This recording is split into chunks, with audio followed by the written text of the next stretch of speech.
Welcome to the Walton County School District podcast, Epic Exchanges, where we peel back the curtain on the Walton County way. Excellence, professionalism, innovation, and collaboration.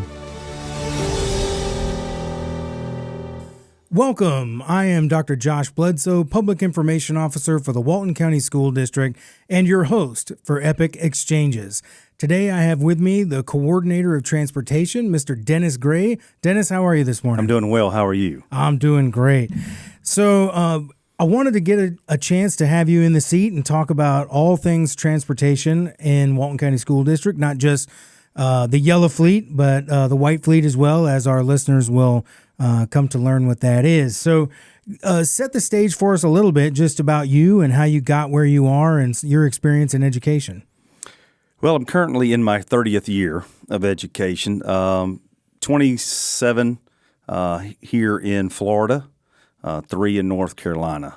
Started out coaching, teaching physical education, spent 23 years in the physical education classroom, had different coaching responsibilities throughout the years, head football, head baseball, AD, coach girls softball, girls basketball, golf, track. So I've tried it all, coached most of it. And in 2004, came over from Washington County into Walton County and was hired at West of Funiac under Carlene Anderson. And the rest is history. Been in Walton ever since. Excellent, excellent. And how long have you been the Coordinator of Transportation? In October, it'll be 10 years.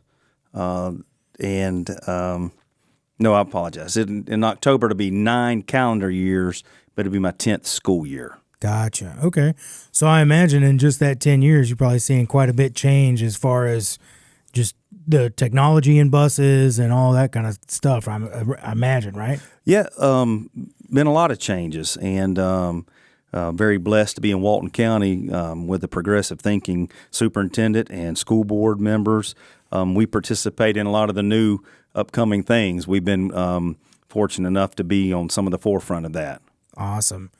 So let's set the stage just a little bit.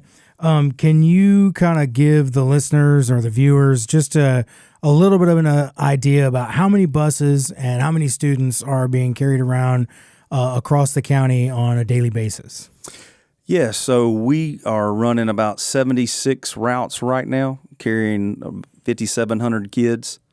And so you can do the math. Our buses are pretty full. Wow. We've had to come up with some creative routing scenarios where we have many of our bus drivers doing what we call waves, which is they'll pick up front and go run and drop some drops and then come back at the back of pickup line just to try to help with the student body, the ridership, to make room on the seats for our longer routes.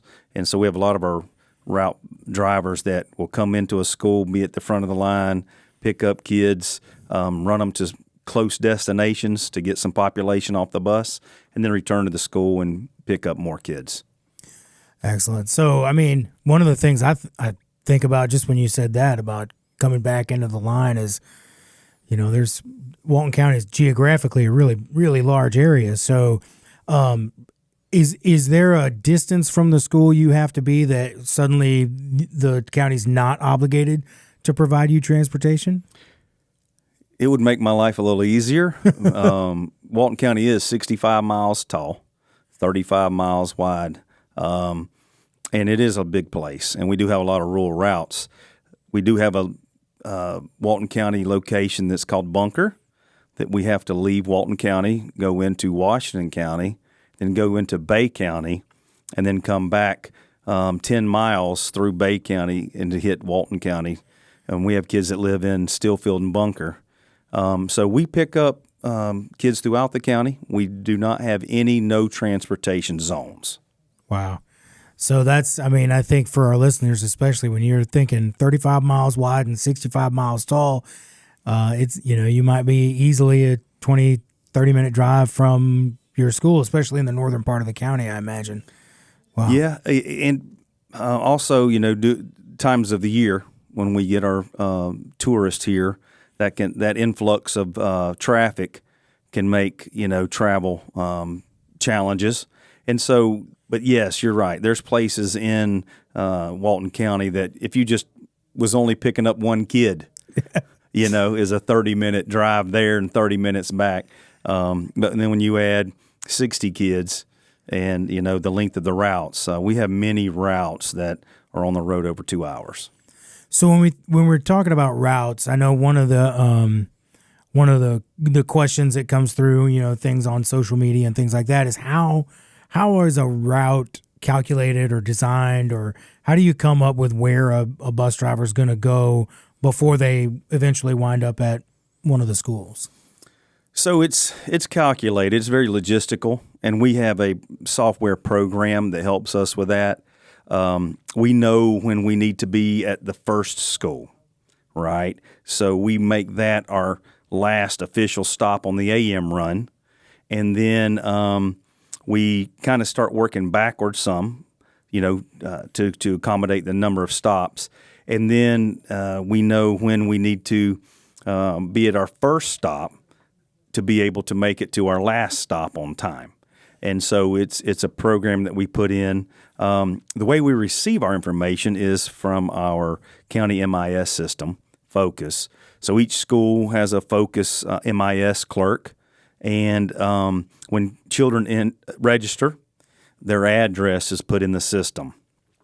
And we communicate with the GIS system at the county courthouse, and we receive what's called parcel points. So every post office address has a parcel point. And so we receive those from the county, and then when a student registers, when a MIS clerk at whatever school puts in their address, what is called a geocode, it's a little blue dot, is generated into our routing software. So when we come in the mornings and we pull up our new additions, we will pull up maps and see blue dots. And those are students who have not yet been mapped to or routed to a route.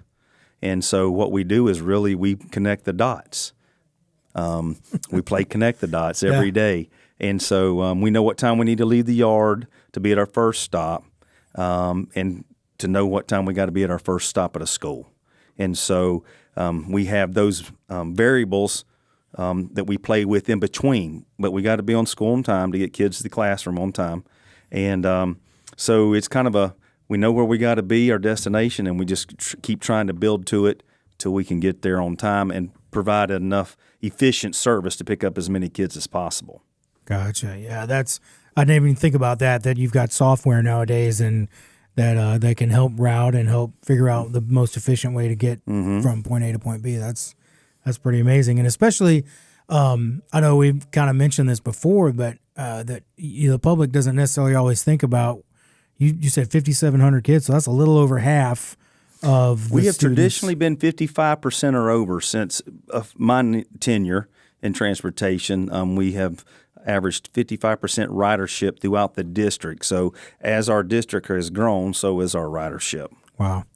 So you're thinking, I mean, that's half for our listeners, just to kind of think of that, it's that half of the student body population, the first part of the educational experience they have 180 days out of the year is the door opens and there's their bus driver. Mm-hmm. And I'm sure that I mean, to me, that's a pretty big responsibility. We don't often think about things like that. It's a tremendous responsibility. And, I tell everyone it's an opportunity for your own mission field.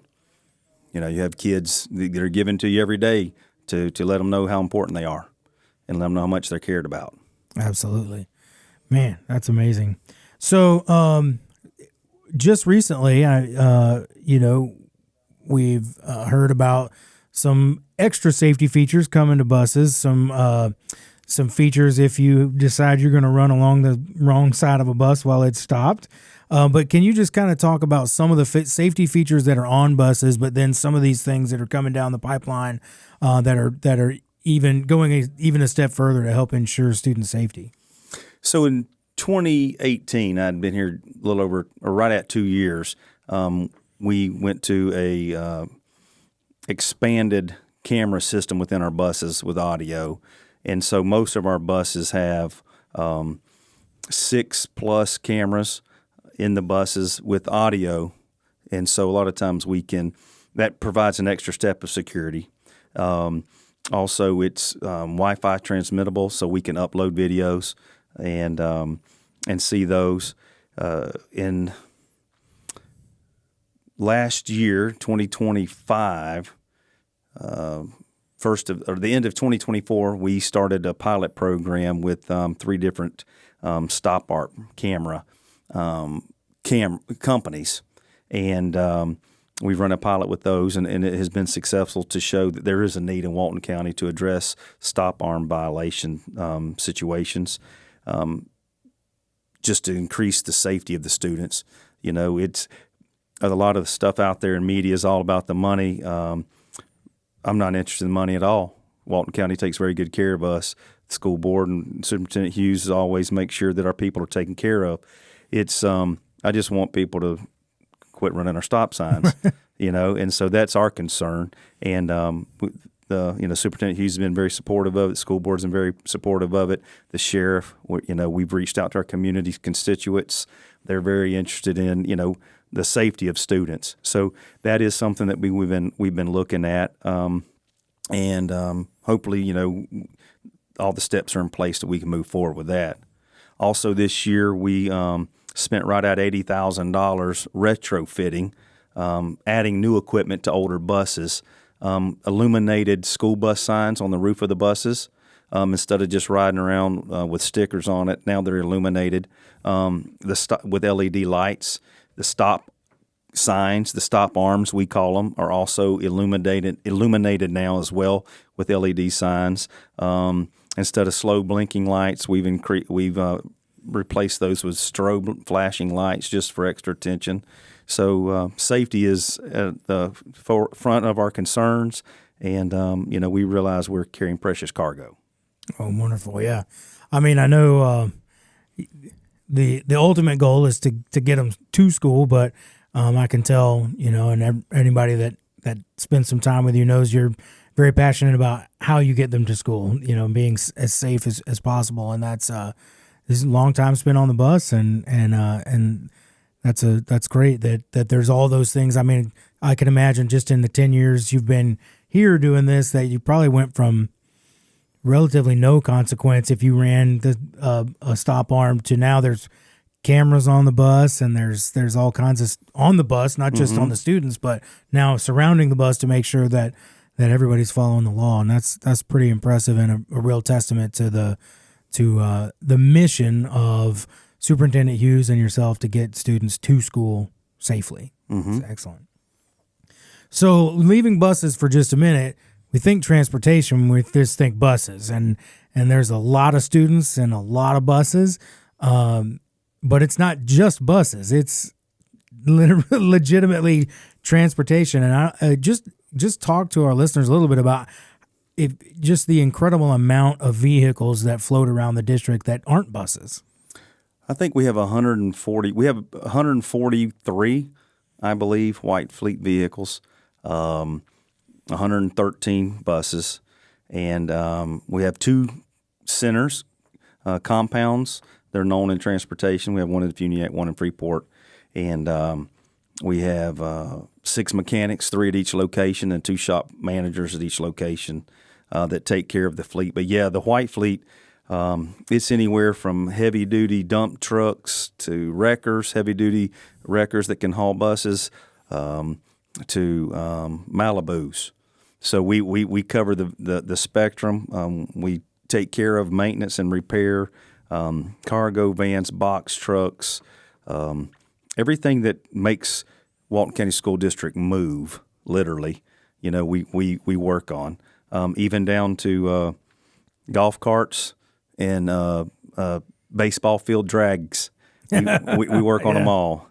So I think we have 26 tractors in the district. Wow. And so, yeah, we do a lot of maintenance, do a lot of repair. The shop stays pretty busy. I can imagine.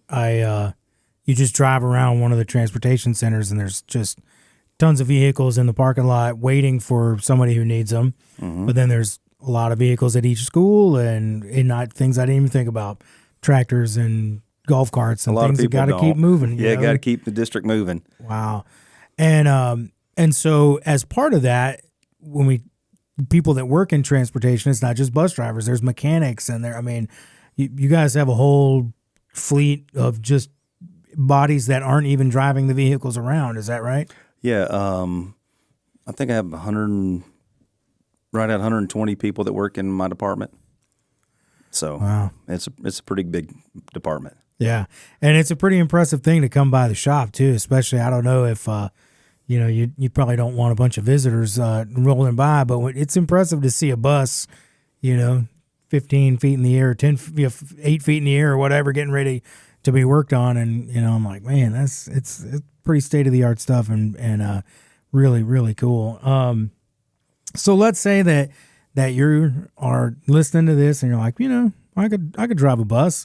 What's involved in being a bus driver? So again, being forward thinking and getting the permission of, Superintendent Hughes and the school board members, we have a program that's pretty unique here in Walton County. It's called a bus driver trainee program. And so in the past, when I first came here, there was a lot of responsibility and financial burden placed on the applicant. And, meeting with HR, meeting with the people in the cabinet, just talking it out, I was like, we got to come up with a different plan. And so we've created a position that the bus driver trainee program where they can apply for that.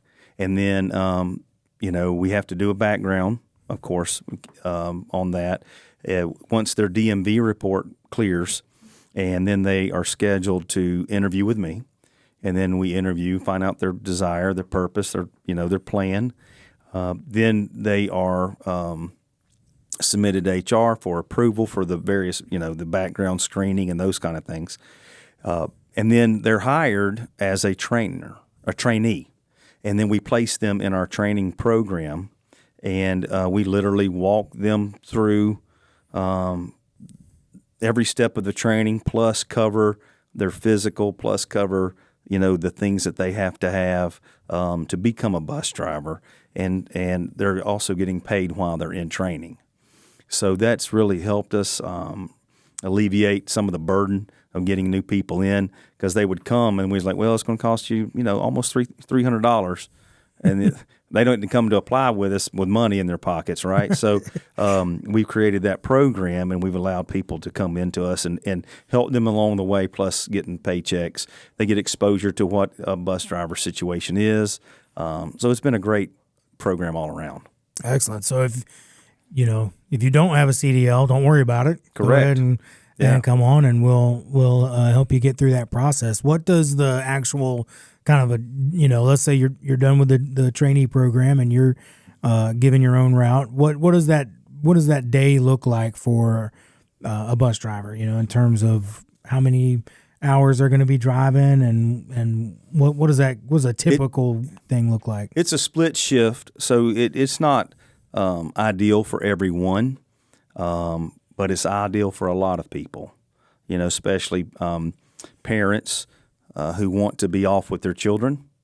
They can work while their children in school and be home in the evenings, be off at Christmas, be off at Thanksgiving, be off at spring break, be off every federal holiday, be off in the summers.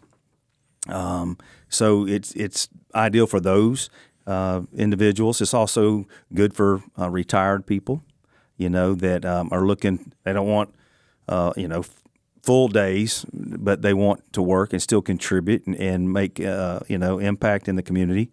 And so it's normally it's a 5:30 to 8:30 morning shift.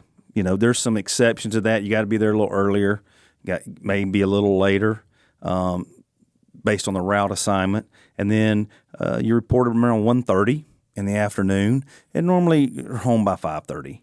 and like I said, there's some exceptions to that based on the area that you drive, the traffic that you're in. But that's a typical day. That's what we normally tell people: 5:30 to 8:30, 1:30 to 5:30.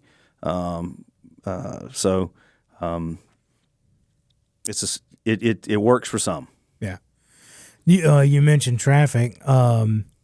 With the way that Walton County is growing, how does that influence or affect, especially on the south end, and maybe especially on the south end around that touristy summery time of year, right before we get out of school? How does that affect, you guys' bus routing and whatnot? It has tremendous effect. And you add that with forever ongoing DOT changes to the traffic on 98. Mm-hmm. I'll be thankful to the good Lord when that's finally over. But you've got traffic changes going on down there, and then you have an influx of people during the tourist season, and the tourist season seems to just keep going on now. It used to be months that you could just count on your hand. Now it's it starts stopping close to Halloween. It's like February to Halloween. I remember locals used to be like, "Ooh, I can't wait till October." Well, now it's Thanksgiving before we get relief. So we have fewer months without tourists than we do with tourists. So we have a lot more influx, but it can cause delays, and then you have your accidents because of the heavy traffic, and it's one of those variables you can't figure in. Mm-hmm. We have some of the summer rains that we get, and some of the inclement weather. I could not have planned for 9 inches of snow. Yeah. Yeah. So, but we do a pretty good job logistically. By the minute, I love those phone calls where parents are like, it was, you didn't come. Yes, ma'am, we were there at 6:38. And then, they didn't walk out the door to 6:42. Right. We were already 2 stops down the road. Yeah. We're very logistical, and we have to be to provide service to everyone that we carry. I mean, that you mentioned 6:38 and they didn't come out till 6:42. It really is. My daughter rides a bus every morning, and it's pretty much clockwork. 6:10, she better be out there, you know what I mean? Or 6:15, and she leaves at 6:10, and so it's like within probably a minute on either side. It's amazing how consistent you can get that down to when it comes to picking them up and when you need to be there and stuff. So. We're punctual. Yeah. If we're not anything, we're punctual. There you go. So let's play a little Mythbusters. Maybe not Mythbusters, but I want to give you a chance to just address some of the things that you might hear, and some of our listeners may experience, just anecdotes, right? So you get that phone call, or you get that individual that says, "Man, I was going down 98 yesterday, and there's a bus that passed me. It must have been going 80 miles an hour." Do we have any buses that can go 80 miles an hour? We have governors. Okay. Yeah. And so that's not, we did have to adjust the governors. We had them set too low for I-10 traffic, but we set them to state parameters. Well, they lifted those, understanding that some of the counties in the rural areas have to travel a lot for their sporting events on I-10. So they did allow us to adjust them to a little bit above 70. So we can go like to 72 with it hammered. You know, so but yeah, 80, we love those. we love those calls because it just helps lighten the day. Yeah. Buses are big and buses are loud, and when you have something big and loud come by you, it exaggerates the speed, and so we get a lot of calls where we're breaking laws and doing above the speed limit. But we have GPSs on buses, and we can pull that data, live data, and tell you how fast they were going, where they were on their route. And so we can get those calls. They were going down, Bob Sykes Road, 75 miles an hour. We can pull up Bob Sykes Road. We can tell you how fast they were going. Wow. I think you probably won't get any fewer phone calls from this podcast because of it, but I think that would be a great thing for everybody to understand that it's like we talked about technology. You can see how fast they were going at any point in the day, right? Yep. Any point. So there's no. And I can tell when they stop at your really? house. I can tell when they put their ambers on before they stopped at your house. I can tell when they open the door at your house and when they put the reds out. So when people say the bus didn't come, we love to be able to say, well, ma'am, their ambers went out at 7:08. They were stopped in front of your house. Door opened at 7:09. Yeah. We were there. And people are like, oh, really? Yeah.